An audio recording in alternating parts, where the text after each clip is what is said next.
ഇന്ന് നമ്മുടെ ജീവിതത്തിൽ ഒത്തിരി പ്രയാസങ്ങളും പ്രശ്നങ്ങളും നേരിട്ടുകൊണ്ടും അതിനെ അതിജീവിച്ചുകൊണ്ടാണ് നമ്മൾ മുന്നോട്ട് പോകുന്നത്.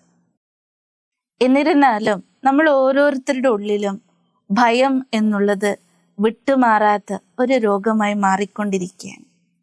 പല വിധത്തിലുള്ള ഭയങ്ങളുണ്ട്. നമ്മൾ ലിസ്റ്റ് എടുത്ത് നോക്കുകയാണെങ്കിൽ ഒത്തിരി ഭയങ്ങൾ നമ്മുടെ ഉള്ളിൽ ഒളിച്ചിരിക്കുന്നതായിട്ട് നമുക്ക് കാണാം.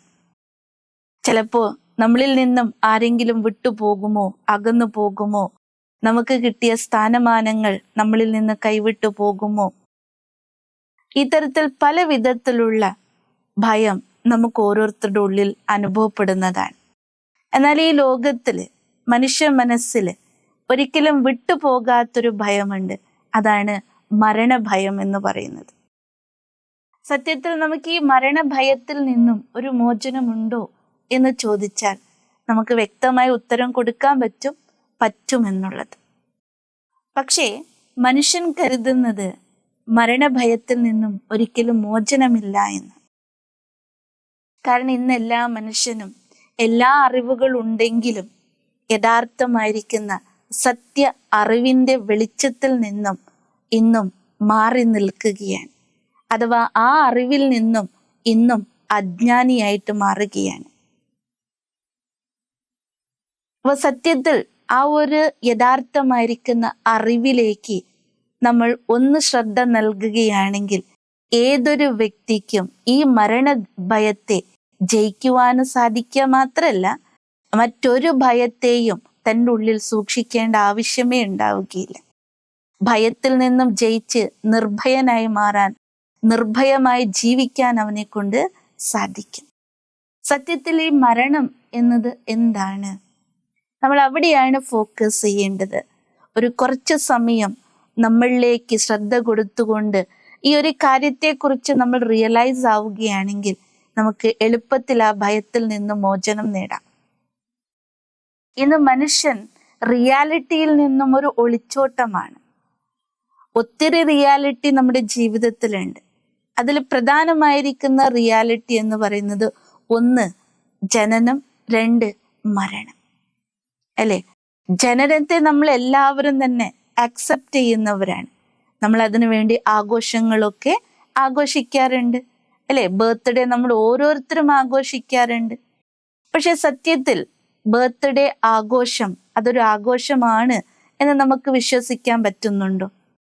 കാരണം നമ്മൾ ആഴത്തിലൊന്ന് ചിന്തിക്കുകയാണെങ്കിൽ നമ്മൾ എന്ന് മുതൽ ജനിച്ചോ ആ നിമിഷം മുതൽ നമ്മൾ എവിടത്തേക്കാണ് നടന്നു നീങ്ങുന്നതെന്ന് നമ്മൾ ഒന്ന് ശ്രദ്ധിക്കുകയാണെങ്കിൽ നമുക്ക് വളരെ വ്യക്തമാണ്. ഓരോ സെക്കൻഡും നമ്മുടെ ആയുസ് കുറഞ്ഞു വരുന്നതായിട്ട് നമുക്ക് കാണാൻ പറ്റും. ഏജ് നമ്മളുടെ കൂട്ടി പറയുമെങ്കിലും സത്യത്തിൽ നമ്മുടെ ആയുസ് ഓരോ ശ്വാസം നമ്മൾ കഴിക്കുമ്പോഴും അത് നമ്മുടെ ഓരോ സെക്കൻഡിന്റെ ആയുസ് കുറച്ച് വരുന്നതായിട്ട് നമുക്ക് ഓർത്തെടുക്കാം, അതോ ചിന്തിച്ചെടുക്കാം, അതോ മനസ്സിലാക്കി എടുക്കേണ്ട ഒരു സത്യമാണ്. അപ്പൊ ഈ ജനനം എന്നുള്ളത് എനിക്ക് അക്സെപ്റ്റബിൾ ആണ്. അതൊരിക്കലും മിഥ്യമാണെന്ന് പറയാൻ പറ്റില്ലല്ലോ. ഒരു വ്യക്തി ഭൂമിയിൽ ജനിച്ചു എങ്കിൽ അതിനെ നമ്മൾ ഒരിക്കലും തിരുത്താൻ പറ്റുകയില്ല, അഥവാ ഇല്ല എന്ന് പറയാൻ പറ്റില്ല. എന്ന് വെച്ചാൽ ജനനം എന്ന് പറയുന്നത് അത് റിയാലിറ്റിയാണ്. എന്നാൽ ആ റിയാലിറ്റിയുടെ പിന്നിൽ തന്നെ, അതിൻ്റെ ഉള്ളിൽ തന്നെ അടങ്ങിയിരിക്കുന്ന മറ്റൊരു റിയാലിറ്റി എന്താ? മരണം എന്നുള്ളത്. അപ്പൊ മരണം എന്നുള്ളത് ഈ ഭൂമിയിൽ ഒരാൾ ജനിച്ചു, അതിപ്പോ മനുഷ്യനായിരിക്കാം, അല്ലെങ്കിൽ പക്ഷികളായിരിക്കാം, പ്രാണികളായിരിക്കാം, ജീവജാലങ്ങളായിരിക്കാം, ആര് തന്നെ ആകട്ടെ, ഒരു വൃക്ഷം തന്നെ ആകട്ടെ, എന്തിനേയും അതിൻ്റെ ഒരു സത്യം എന്താ? ജനിച്ചു എങ്കിൽ മരണം ഉറപ്പാണ്. അപ്പൊ ആ റിയാലിറ്റിയും കൂടി നമ്മൾ ആക്സെപ്റ്റ് ചെയ്തേ മതിയാകും. അത് എൻ്റെ മരണമായിരിക്കാം, നമ്മളുടെ കൂടെ ഉള്ളവരുടെ മരണമായിരിക്കാം, ആരുടെയും ആയിരിക്കാം, അല്ലെ? അപ്പൊ മരണം എന്നുള്ളത് നമ്മുടെ ജീവിതത്തിൽ ഒരിക്കലും മാറ്റിവെക്കാൻ പറ്റാത്ത, ഒരിക്കലും നമുക്കതിൽ നിന്നും രക്ഷപ്പെടാൻ പറ്റാത്ത ഒരു സത്യമാണ്. പക്ഷെ ഇതിൽ അടങ്ങിയിരിക്കുന്ന ഒരു സത്യത്തെയും കൂടിയാണ് നമ്മൾ ഇന്ന് റിയലൈസ് ചെയ്യേണ്ടത്. മരിക്കുന്നത് ആര്?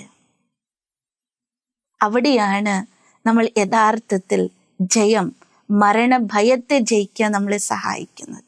Knowing thyself is the great wisdom. ഈ ലോകത്തിൽ ഒത്തിരി അറിവുകൾ നമ്മൾ നേടിയിട്ടുണ്ട്. പക്ഷേ സ്വയത്തെ അറിയുക എന്നുള്ളതാണ് ഏറ്റവും വലിയ അറിവ്. ഇന്ന് മനുഷ്യന് ഇല്ലാതെ പോയ അറിവും ആ ഒരു സത്യം തന്നെയാണ്. ഞാൻ ആരാണ്, എന്താണ് എന്നതിനെ കുറിച്ചുള്ള തിരിച്ചറിവ്. രാവിലെ എഴുന്നേറ്റ മുതൽ രാത്രി ഉറങ്ങുന്നത് വരെ, കണ്ണടയുന്നത് വരെ നമ്മൾ ഓരോ സെക്കൻഡ്, ഓരോ നിമിഷം നമ്മുടെ നാവിൽ നിന്നും വരുന്ന ശബ്ദമാണ് ഞാൻ, എൻ്റെ എന്നുള്ളത്. ഞാൻ ആരാണെന്നും എൻ്റേതെന്താണ് എന്നുള്ളൊരു തിരിച്ചറിവ്. അപ്പൊ ഇതില് ഞാൻ എന്നുള്ളത് സത്യവും എൻ്റെ എന്നുള്ളത് മിഥ്യവുമാണ്. ഞാൻ എന്ന് പറയുന്നത് ഒരു എനർജിയാണ്, ഒരു പോസിറ്റീവ് ആയിരിക്കുന്ന ഊർജമാണ്. എൻ്റേതെന്ന് പറയുന്നത് നമ്മൾ ഈ കാണുന്ന സ്ഥൂലമായിരിക്കുന്ന ദേഹമാണ്. അപ്പൊ ഞാൻ എന്ന് പറയുന്നതിന് സ്പിരിറ്റ് എന്ന് വേണമെങ്കിൽ പറയാം, ആത്മ എന്ന് വേണമെങ്കിൽ പറയാം, ഒരു ഊർജം എന്ന് വേണമെങ്കിൽ പറയാം. നമുക്ക് ഏത് രൂപത്തിലും അതിനെ നമുക്ക് പറയാൻ പറ്റും. മരണം സംഭവിക്കുമ്പോൾ നമ്മൾ പറയുന്നത് എന്താ? സത്ത് പോയി എന്ന് വെച്ചാൽ ഈ ദേഹത്തെ നിയന്ത്രിച്ചിരുന്ന, ഈ ദേഹത്തെ ഭരിച്ചിരുന്ന, ഈ ദേഹത്തിനെ കൊണ്ടു നടന്നിരുന്ന ആ ശക്തി ഏതാണോ ആ സത്ത് പോയി. അപ്പോഴാണ് മരണം എന്ന് നമ്മൾ പറയുന്നത്, നിശ്ചയിക്കുന്നത്. അപ്പൊ ഞാൻ എന്ന് പറയുന്നത് സത്യം, അർത്ഥം, ഒരിക്കലും നശിക്കാത്ത ഊർജമാണ് ഞാൻ. എന്നാൽ എൻ്റേത് എന്ന് പറയുന്ന ഈ ദേഹം എന്താണോ ഇത് അസത്യമാണ്. അസത്യം, അർത്ഥം നശ്വരമാണ്, നശിച്ചു പോകുന്നതാണ്. അത് ഉണ്ടാകും, ഇല്ലാതാവുകയും ചെയ്യും, അല്ലേ? അപ്പൊ ആ ഒരു സത്യത്തെ കുറിച്ച്, ഞാൻ എന്നെ കുറിച്ച് ബോധവാനാവുക എന്ന് വെച്ചാൽ ഞാൻ ഒരു ആത്മ, ഒരു പോസിറ്റീവ് എനർജി, അതൊരിക്കലും മരണമില്ലാത്തതാണ് എന്ന സത്യത്തിന്റെ തിരിച്ചറിവ് എൻ്റെ ഉള്ളിൽ റിയലൈസ് ആകുമ്പോൾ മരണമെന്ന ഭയം നമ്മളിൽ നിന്നും വിട്ടകന്നു പോകും. അപ്പൊ ഈ ദേഹം എന്നത് പ്രകൃതി ദത്തമാണ്, പഞ്ചതത്വങ്ങൾ കൂടിയതാണ്. പ്രകൃതിയിൽ നിന്നും നമ്മൾ നേടിയത് വീണ്ടും തിരിച്ച് പ്രകൃതിയിൽ തന്നെ അലിഞ്ഞു ചേർന്ന് പോകും. അപ്പൊ നമ്മൾ എപ്പോഴാണ് ഈ സത്യത്തിന്റെ ആ ഒരു റിയലൈസേഷൻ, ആ ഒരു അനുഭൂതി ഞാൻ നുകരുന്നത്? പൊതുവെ നമ്മളൊക്കെ എന്താ ചെയ്യാം? മരണപ്പെട്ട് കഴിയുമ്പോൾ മാത്രമേ നമ്മൾ പറയാറുള്ളൂ ഇന്ന് ആത്മാവിന്, അതോ പരേതാത്മാവിന് നിത്യശാന്തിയേക്കണം. അപ്പൊ അതുവരെ ആരായിരുന്നു ആ വ്യക്തി എന്ന് പോലും നമ്മൾ തിരിച്ചറിയുന്നില്ല. അപ്പൊ തിരിച്ചറിയേണ്ട സത്യം, ഈ ലോകത്തിലെ ഏറ്റവും വലിയ അറിവ്, നമ്മുടെ ജീവിതത്തിൽ മിസ്സിംഗ് ആയിരിക്കുന്ന ഏറ്റവും വലിയ അറിവാണ് ഞാൻ എന്ന് പറയുന്ന സത്യം.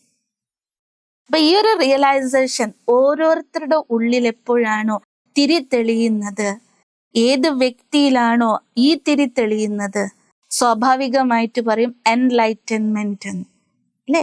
അപ്പൊ സത്യത്തിൽ നമ്മൾ ഓരോ മനുഷ്യന്റെ ഉള്ളിലും ആ എൻലൈറ്റൻമെന്റ് കൊണ്ടുവരേണ്ടത് ഏതാ? ഞാൻ എന്നെ തന്നെ തിരിച്ചറിയിക്കുക എന്നുള്ളത്.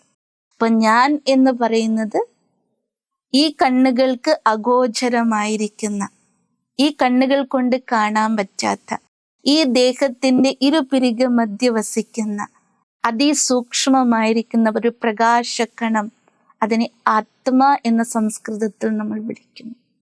ആത്മാവായിരിക്കുന്ന എൻ്റെ ഓരോ സങ്കല്പങ്ങളും കർമ്മവും ചെയ്യാൻ ഞാൻ ഉപയോഗിക്കുന്ന ഒരു ഉപകരണമാണ് ഈ ദേഹം, ഈ ശരീരം.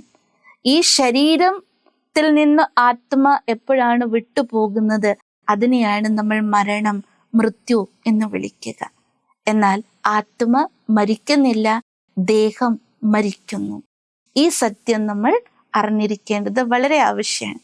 എപ്പോഴാണ് ഈ സത്യത്തിന്റെ തിരിച്ചറിവിൽ നമ്മൾ ഓരോ നിമിഷം ജീവിക്കുന്നത്, അവൻ ഒരിക്കലും മരണമില്ലാത്തവനായി മാറും. അതായത് നിർഭയനായിട്ട് മാറും.